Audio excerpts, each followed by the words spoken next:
يا أيها الذين آمنوا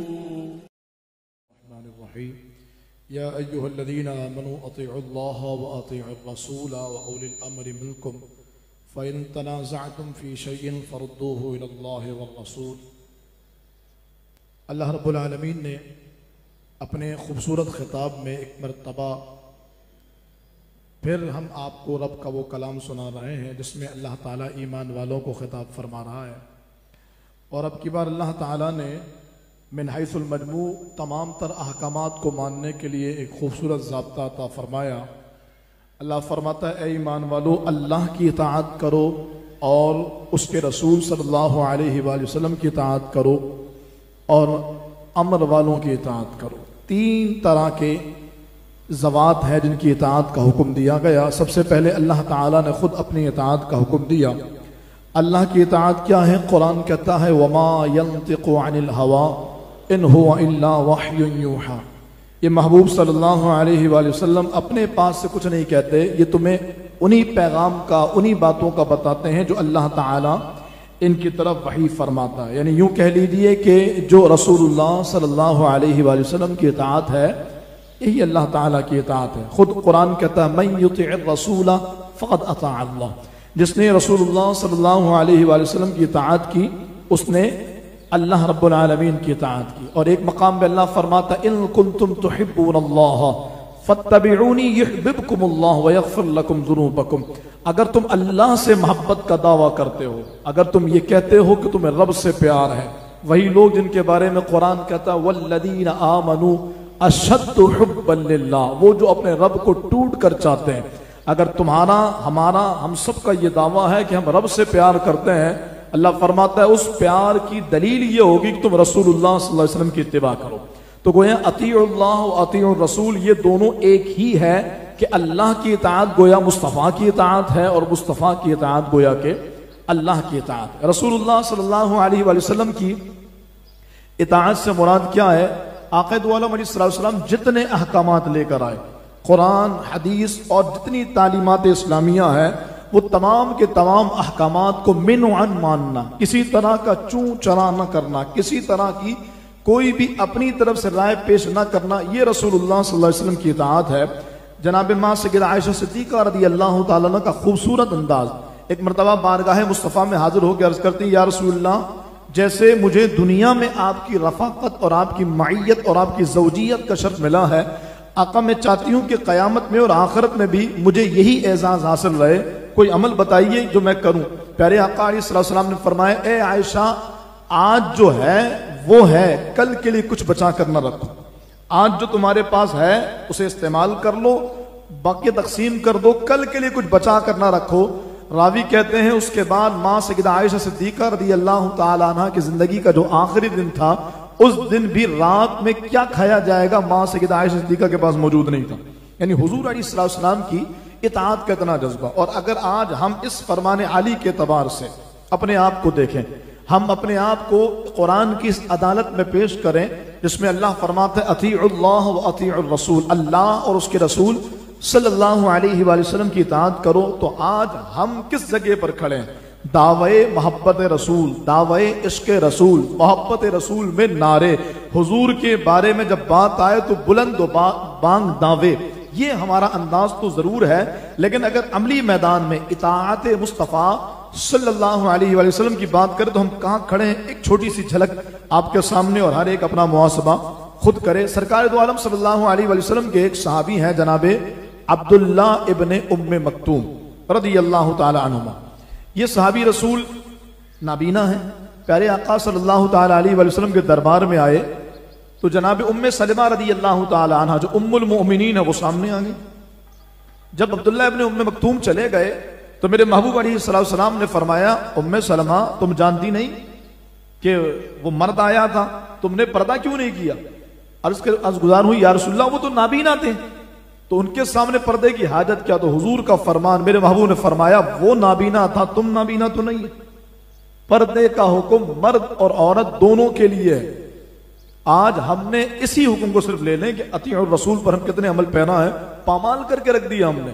حیا کی چادر کو تار تار کر دیا ہم نے. میں کس زاویے سے کلام کروں, میں کس جہت سے گفتگو کروں؟ میں ان لوگوں کو بولوں جو موٹر سائیکل پر اپنی بیویوں کو بے پردہ گھماتے ہیں؟ میں ان کو کہوں کہ جو گھر میں خود موجود ہوتے ہیں اور اپنی بیویوں کو باہر آنے والے لوگوں سے ڈیل کرنے, بات کرنے, گفتگو کرنے کے لیے آگے کر دیتے ہیں؟ یا میں اس زاویے سے کلام کروں کہ کل تک بالکونیوں میں ہمارے ٹیرس پر جو کپڑے سکھائے جاتے تھے وہ مردوں کے ہوتے تھے, اور پھر ہوا یہ کہ اب یہ کپڑے عورتوں کے ہوئے, اور اب وہ خاص کپڑے کہ جو حیا یقیناً جس کو مانے ہوتی ہے سامنے لانے میں, اور حیا جس کو روک رہی ہوتی ہے, آج وہ کپڑے سر راہ یوں لگے ہوتے ہیں, اور کسی کو خیال نہیں آتا کہ میرے محبوب علیہ الصلوۃ والسلام نے کس قدر تاکیدی حکم پردے کا اور حیا کا دیا ہے. ایک مقام پہ رسول اللہ صلی اللہ علیہ وسلم فرماتے ہیں اذا لم تستحی فاصنع ما شئت, جب تجھ سے حیا چلی جائے پھر جو چاہے کر. تو پردہ اور حیا یہ دونوں ایک دوسرے کو لازم و ملزوم ہے. صرف اطیع الرسول میں اس پیرامیٹر پہ ہم اپنے آپ کو چیک کریں کہ ہم کس جگہ پر کھڑے ہیں. ہمارا معاشرہ اس قدر تباہی و بربادی کا شکار ہو گیا کہ پردہ عورت کے لیے کتنا ضروری ہے, مردوں کے لیے کتنا ضروری ہے. وہ مرد جس کو پردہ لازم ہے کہ ناف سے لے کر گھٹنے تک کہیں اس کا چھپا ہونا چاہیے, وہ یوں ہی شارٹس پہن کر کے گلیوں میں گھوم رہا ہوگا. آج ایک عام فیشن بن گیا ہے, آج ایک رواج بن گیا ہے شارٹس پہن کر کے جانا, گھٹنے کھلے ہیں, تھائی نظر آ رہی ہے, کوئی پوچھنے والا نہیں ہے, کسی کو حیا تک نہیں ہے, خیال تک نہیں ہے. اور دعویٰ یہ کہ غلامی رسول میں موت بھی قبول ہے. رفع حاجت سے نکلے تو باہر ہی اپنے زاربند کو باندھتے ہوئے نکل گئے. کچھ لوگ شلوار کو اتنا اٹھا کر کے نکلے کہ ان کا جو سطر عورت تھا وہ دکھ رہا ہے. پیارے آقا علیہ السلام نے جہاں عورتوں کو پردے کا حکم دیا وہیں مردوں کے لیے بھی ویسے ہی حکم ہے جو رسول اللہ صلی اللہ علیہ وسلم نے بیان فرمایا. پھر آپ دیکھیں ہماری ذہنی پسماندگی کیا ہے. یہ چھوٹی سی بات ہے لیکن غور طلب ہے. ہماری ذہنی پسماندگی کا عالم یہ ہے کہ اب ہمارے اسکولز میں جو بچوں کے یونیفارم ہوتے ہیں, آپ دیکھیں اس میں جو لڑکوں کے یونیفارم ہوتے ہیں وہ کمپلیٹ ہوتے ہیں, شرٹ پینٹ اور دیگر چیزیں مکمل, اور جو لڑکیوں کا یونیفارم ہوتا ہے اس میں اسکرٹ پہنا دیا, اس نے نیچے کی ٹانگیں کھل گئی, اس میں گھٹنا کھل گیا. چھوٹی بچی ہے یار, ابھی عمر کیا ہوئی ہے, یہ بلا وجہ میں پابندی لگا.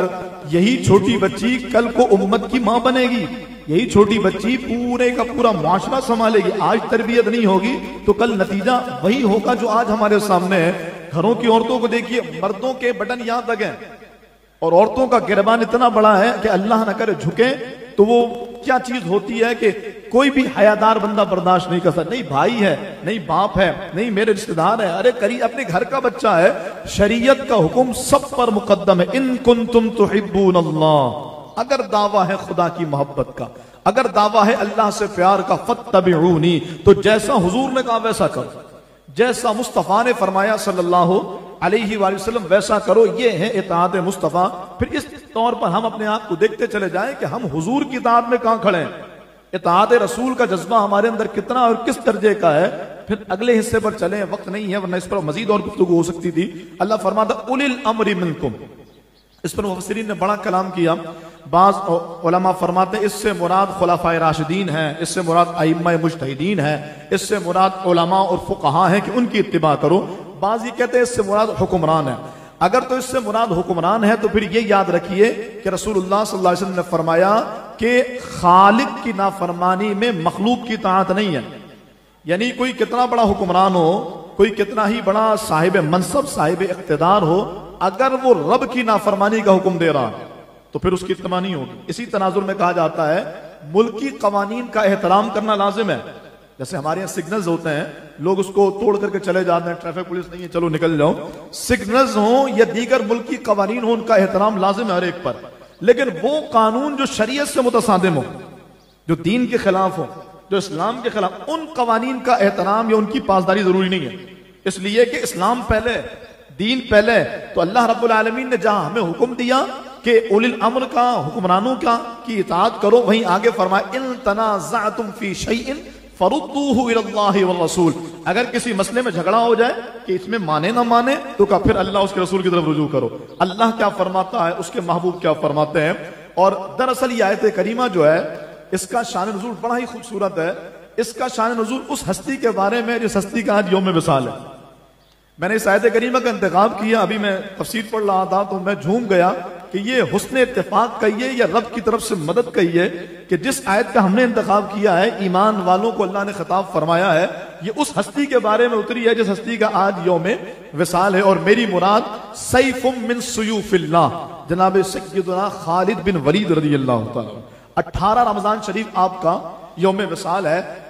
سرکار دو عالم علیہ السلام نے کسی لشکر میں کسی مقام پر جناب خالد بن ولید رضی اللہ تعالیٰ عنہ کو روانہ فرمایا، اور دیگر اور سپاہی بھی ساتھ تھے، عمار بن یاسر بھی ساتھ ہیں، عظیم صحابی رسول ہیں۔ تو جب جنگ ہوئی تو کوئی کافر آتا ہے اور جناب عمار بن یاسر سے کہتا ہے مجھے تم امان دے دو، تو جناب عمار بن یاسر نے کہا میں نے تجھے امان دی۔ جب خالد بن ولید آئے تو انہوں نے اس کا مال ضبط کر لیا، دشمن تھا، لڑائی کرنے آیا تھا، تو عمار بن یاسر کہنے لگے میں نے تو اس کو امان دی ہے، تو جناب خالد بن ولید کہنے لگے امیر میں ہوں، امان تم نے کیسے دے دی؟ بہرحال یہ معاملہ بارگاہ مصطفیٰ میں گیا، سرکار علیہ السلام نے فرمایا تم پر اپنے امیر کی اطاعت لازم ہے۔ اور پھر دنیا نے دیکھا کہ جناب خالد بن ولید جن کے حق میں یہ آیت کریمہ اتری اطیعوا اللہ و اطیعوا الرسول و اولی الامر منکم، وہ خود امیر کی اطاعت میں کس قدر زیادہ پابند رہے، میں اس کے متعلق عرض کرتا ہوں، لیکن اس سے پہلے میں آپ کو بتاؤں یہ کون ہے۔ اللہ اکبر کبیرہ، فتح مکہ سے پہلے، صلح حدیبیہ سے پہلے خالد بن ولید کفار کی طرف سے لڑے اور کافر تھے۔ احد کی جنگ میں جو مسلمانوں کو نقصان پہنچا ہے اس نقصان کا سارے کی ساری جو ذمہ داری ہے وہ جناب خالد بن ولید کی ہے، کیونکہ آپ جنگی حکمت عملی سے بڑی بہترین طریقے سے واقف تھے۔ مسلمانوں کو سرکار دو عالم علیہ السلام نے مسلمانوں کی لشکر کو جبل رماد پر مقرر کیا تھا۔ جانے والوں نے دیکھا ہوگا احد کے سامنے ایک چھوٹا سا ٹیلا ہے پہاڑی کا، اس کو جبل رماد کہتے ہیں۔ ہماری قوم کا سیلفیاں لینے کا کریز اتنا زیادہ ہے کہ اس جبل رماد پہ بھی کھڑے ہو کے سیلفیاں لے رہے ہوتے ہیں، جبکہ ہمارے علماء نے فرمایا کہ جبل رماد وہ ہے جس پہ صحابہ کا خون گرا ہے، تو اس لیے تقدس اور ادب کا تقاضا ہے کہ اس پر نہ جایا جائے کہ وہاں صحابہ کرام کا خون گرا۔ بہرحال جبل رماد پہ حضور نے اپنے تیر اندازوں کو مقرر فرمایا۔ مختصراً یہ کہ جب جنگ ختم ہو گئی تو انہوں نے سمجھا کہ ٹھیک ہے جی، سرکار نے ابھی تک کے لیے کہا تھا، سارے مال جمع کرنے کے لیے آ گئے۔ خالد بن ولید دور سے دیکھ رہے تھے کہ یہ گھاٹی خالی ہو گئی، آپ نے پیچھے سے حملہ کیا، چند صحابہ جو تھے ان کو شہید کیا، اور پھر جو تاریخ ساز مسلمانوں کو نقصان پہنچا احد کے میدان میں کہ 70 صحابہ بشمول سید الشہداء امیر طیبہ جناب سیدنا امیر حمزہ رضی اللہ تعالیٰ عنہ شہید ہو گئے۔ تو جناب خالد بن ولید کا یہ حملہ تھا، لیکن صلح حدیبیہ کے موقع پہ جب یہ مسلمانوں کو پکڑنے کے لیے آئے اور انہوں نے صحابہ کی اطاعت مصطفیٰ اور حدیبیہ کا جو معاہدہ تھا وہ دیکھا، تو بظاہر جو حدیبیہ کا معاہدہ تھا وہ مسلمانوں کے خلاف تھا، کہ جناب عمر جیسا شخص کہنے لگا رضی اللہ تعالیٰ عنہ کہ یا رسول اللہ کیا ہم حق پر نہیں؟ سرکار نے فرمایا بالکل حق پر ہے۔ آقا پھر ایسا معاہدہ کیوں؟ سرکار علیہ السلام نے فرمایا اللہ اور اس کے رسول نے یہی فیصلہ فرمایا، تو پھر دنیا نے دیکھا کہ وہ معاہدہ مسلمانوں کے حق میں ہوا۔ لیکن جناب خالد بن ولید کی فراست یہ تھی، انہوں نے وہ معاہدہ دیکھا اور سرکار کی سیاست اور آقا کی حکمت دیکھی، اسی وقت مسلمان ہو گئے، اور فتح مکہ کے موقع فتح مکہ سے پہلے اپنے اسلام کا اعلان کیا۔ ساری زندگی جنگوں میں گزری، یہ حادثاتی طور پہ امیر بنے، اور کیسے بنے کہ جنگ موتا میں جب سرکار نے لشکر روانہ کیا، سامنے رومیوں کا 3 لاکھ کا لشکر اور ادھر 3000 مسلمان، اور میرے محبوب علیہ السلام کے علم غیب اور سرکار کی دانائی کا عالم دیکھیے۔ میرے محبوب علیہ السلام نے فرمایا کہ اس جنگ کا جو سپہ سالار ہوگا وہ زید بن حارثہ ہوگا، یہ شہید ہو جائیں تو جعفر ابن طیار، وہ شہید ہو جائیں تو عبداللہ بن رواحہ، اور فرمایا اگر وہ شہید ہو جائیں تو پھر مسلمان جسے چاہے اپنا امیر بنا لے۔ اس حدیث پاک پر گھنٹوں گفتگو ہو سکتی ہے، لیکن صرف اشارہ دے کے میں چلوں کہ سرکار نے جب بھی جتنی جنگوں میں لشکر روانہ فرمایا نا، کبھی یہ نہیں کہا ان کے بعد یہ، ان کے بعد یہ، ان کے بعد یہ، لیکن یہیں پر سرکار نے فرمایا ان کے بعد یہ، ان کے بعد یہ، ان کے بعد یہ، اور تیسرے کا بھی بتا دیا اگر یہ شہید ہو جائیں تو پھر جسے چاہے مسلمان امیر مقرر کر لے، اور بالکل ایسا ہی ہوا۔ بخاری کی حدیث کہتی ہے حضور منبر پہ بیٹھے ہیں اور موتا کا پورا نقشہ صحابہ کے سامنے بیان فرما رہے ہیں۔ زید بن حارثہ لڑے، فرمایا میرا زید شہید ہو گیا، یہ سرکار کے وہ عظیم منہ بولے بیٹے کہہ لیجئے، وہ غلام کہہ لیجئے جو سرکار علیہ السلام کی معیت میں جنہوں نے زندگی گزار دی، یہ شہید ہو گئے۔ جعفر بن طیار حضور کے چچا زاد بھائی، جناب مولا مرتضیٰ کے سگے بھائی، اور حضور کو ان سے اتنا پیار تھا، ایک جملہ سر، ان سے اتنا پیار تھا کہ جب خیبر فتح ہوئی نا، یہ حبشہ گئے ہوئے تھے جعفر طیار، جب خیبر فتح ہوا تو جعفر طیار اسی وقت سرکار سے ملنے کے لیے آئے۔ اب خیبر کی جنگ کتنی عظیم تھی اور مسلمان وہ جیت گئے، کتنی بڑی خوشی تھی، سرکار خیبر کی فتح کو دیکھتے اور جعفر طیار کو دیکھتے، اور حضور کا تاریخی جملہ فرمایا مجھے سمجھ نہیں آتا کہ مجھے خیبر فتح ہونے کی زیادہ خوشی ہے، یہ جعفر سے ملنے کی زیادہ خوشی ہے. اتنی محبت حضور کو جعفر تیار سے. یہ شہید ہو گئے وہاں پر اور حضور کی آنکھوں سے زار و قطار آنسو جاری ہے. عبداللہ ابن رواحہ عظیم صحابی رسول، یہ بھی شہید ہو گئے. اب سرکار نے یہیں تک بتایا تھا. اب سرکار فرماتے ہیں اب مسلمانوں کے لشکر کی کمانڈ اللہ کی تلوار میں سے ایک تلوار خالد بن ولید نے سنبھالی. بالکل جوان تھے، سنبھالی، اور 3000 کے لشکر کو 3 لاکھ کی فوج کے درمیان سے ایسے نکالا کہ کافر دانت پیستے رہ گئے. اللہ تعالیٰ نے عظیم الشان فتح سے ہمکنار فرمایا. کبھی موتا کو تفصیل سے بیان کریں گے تو خالد بن ولید کی جنگی حکمت عملی ہوگی. آپ عظیم صحابی تھے، لیکن اطاعت امیر کیسی تھی؟ آپ جس جنگ میں گئے اس جنگ میں فتح یاب ہوئے. سرکار نے فرمایا یہ اللہ کی تلوار ہے. جناب خالد بن ولید زار و قطار رونے لگے. کہ حضور آپ کو اتنا بڑا تمغہ ملا، خطاب ملا، آپ اللہ کی تلوار، آپ رو رہے ہیں؟ فرمایا اس کے پیچھے کا منظر تو دیکھو. سرکار نے اللہ کی تلوار فرمایا مطلب یہ کہ میں کبھی شہید نہیں ہوں گا، مجھے شہادت نہیں ملے گی. کہا حضرت یہ کیسے کہہ رہے ہیں؟ کہ اللہ کی تلوار بھی کبھی ٹوٹی ہے تو پھر میں کیسے شہید ہوں گا؟ آپ رونے لگے اس خطاب کو سن کر کے. بہرحال اطاعت امیر کا جذبہ اتنا زیادہ تھا کہ جب جناب فاروق اعظم کے زمانے میں یہ خبر پھیلی کہ مسلمان جنگ جیتتے ہی خالد بن ولید کی وجہ کریں، جس جنگ میں خالد بن ولید ہوں مسلمان وہ جنگ جیتتے ہیں. کوئی بدن کا ایک حصہ ایسا نہیں تھا جناب خالد کا جو آپ کا زخموں اور تیروں سے زخمی نہ ہوا. لیکن کمال کے جس جنگ میں گئے اس جنگ میں فتح یاب، اور جنگ میں فتح یابی کی وجہ بھی خود بتاتے ہیں. کسی نے پوچھا حضور کیوں فتح یاب ہوتے ہیں؟ فرمایا یہ دیکھو میرے امامے میں جو ہے نا یہ راز ہے. وہ کیا تھا کہ ایک بار حضور کے منہ مبارک مجھے مل گئے تھے، میں نے امامے میں سی لیے تھے. تو جب بھی جنگ میں جاتا ہوں اسی کو پہن کے جاتا ہوں، اللہ اس کی برکت سے کامیابی عطا فرماتا ہے.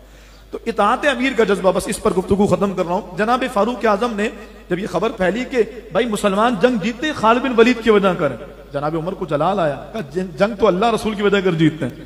آپ نے جناب خالد کو معزول کر دیا، آپ نے معطل کر دیا. فرمایا اب تم سپہ سالار نہیں ہو. لیکن کمال یہ ہے کہ سینکڑوں جنگوں میں مسلمانوں کا سپہ سالار اور کمانڈ سنبھالنے والا اس نے اف تک نہ کہا. امیر کا حکم آیا اور لبیک کہتے ہوئے بات مان گئے. یہ ہمارے لیے علماء کوئی حکم دیں کہ بھائی اللہ رسول کا یہ فرمان ہے، صاحبان منبر و محراب کوئی ہمیں تعلیم دیں، ہم پر لازم ہے کہ ہم اس کی اطاعت کریں. یہی اللہ اس کے رسول کا تقاضا. ہاں خلاف شرع حکم ہو تو اپنا باپ دے، اپنا بھائی دے، امام دے، عالم دے، مفتی دے، کوئی بھی دے، اس کی اطاعت نہیں، اس لیے کہ خالق کی نافرمانی میں مخلوق کی اطاعت نہیں ہوتی. اسی خالد بن ولید کا تاریخ جملہ اور فلسطین کا وہ عظیم الشان منظر کہ کل پرسوں جب جمعۃ المبارک کے دن جمعے کی نماز ادا کی گئی، وہاں جہاں گولیوں کی بوچھاڑ تھی، وہاں جہاں کفن خریدنے کو پیسے یا کفن خریدنے کے لیے کپڑے ختم ہو گئے تھے، دنیا نے دیکھا 1 لاکھ سے زائد افراد نماز جمعہ پڑھنے مسجد اقصی آئے. کیوں آئے؟ خالد بن ولید کا جملہ سنیے. آپ فرماتے دنیا کے بزدلوں کو یہ پیغام دے دو، اگر خالد کی موت میدان جنگ میں ہوتی، اگر اس نے شہید ہونا ہوتا تو بستر مرگ پہ نہیں مرتا. کیا مطلب؟ کیا پیغام دے دو؟ فرمایا گھر کے کونے میں بھی رہو گے نا، جہاں آنی ہے وہیں آئے گی. اس لیے موت کے خوف سے دین کے لیے نکلنا، اللہ رسول کے لیے کوشش کرنا، میدان جہاد میں اپنی جان اور اپنا مال پیش کر دینا کہ یہ سعادت ہے، کیونکہ جہاں لکھی ہے آئے گی تو وہیں. دیکھو جیسے خالد ہزاروں جنگ میں گیا لیکن موت بستر پہ لکھی تو بستر پہ آئی ہے. دنیا کے بزدلوں کو پیغام دے دو کہ اگر موت بستر مرگ پر لکھی ہوتی ہے تو میدان جنگ میں جانے کے باوجود آتی وہیں پر. اللہ پاک جناب خالد بن ولید کی برکت پہ کروڑوں رحمتیں نازل فرمائے. آج کے دن کے لیے اصالہ ثواب کیجئے گا. 2 جملے اور گفتگو ختم کر رہا ہوں. ایک تو یہ ہے کہ ہماری طاق اور جفت راتوں کی محفلیں انشاءاللہ، طاق راتوں میں صلاۃ و تسبیح بھی ہوگی، اس کے بعد محفل ہوگی، درس قرآن ہوگا، ذکر و دعا ہوگی، اور عام راتوں میں یعنی جفت راتوں میں بھی درس قرآن ہوگا، ذکر و دعا، نعت خوانی اور دیگر اہتمام. سحری کا اہتمام بھی ہے. ہماری خواتین کے لیے بھی اہتمام ہوگا. آپ تمام کو دعوت ہے، ضرور شرکت کیجئے گا، اپنے محارم کو بھی لے کر کے آئیے گا. اور دوسرا اعلان یہ ہے کہ جو ہم آج 18واں روزہ ہے، اگر آپ کے 18 سپارے ہو گئے ہیں تو میں آپ کو مبارکباد دیتا ہوں، اور اگر نہیں ہوئے تو جلدی کیجئے. کم از کم اس رمضان ایک قرآن تو ختم ہونا چاہیے. جن کے زیادہ ہوئے اللہ انہیں برکتیں دے، ان کے لیے یقیناً ان کی قبروں کے روشن کرنے کا اہتمام ہو گیا. لیکن اگر ایک قرآن بھی ختم نہیں ہوا، ابھی بھی کچھ نہیں گیا، اگر کسی نے ابھی بھی شروع نہیں کیا نا، تو روزانہ اگر وہ 2-2.25 سپارے کرتا ہے انشاءاللہ تو رمضان تک وہ مکمل ہونے کے قریب پہنچ جائے گا. اللہ تعالی ہم سب کو ماہ رمضان کی برکتیں دے، جاتے ہوئے رمضان کی خیرات دے.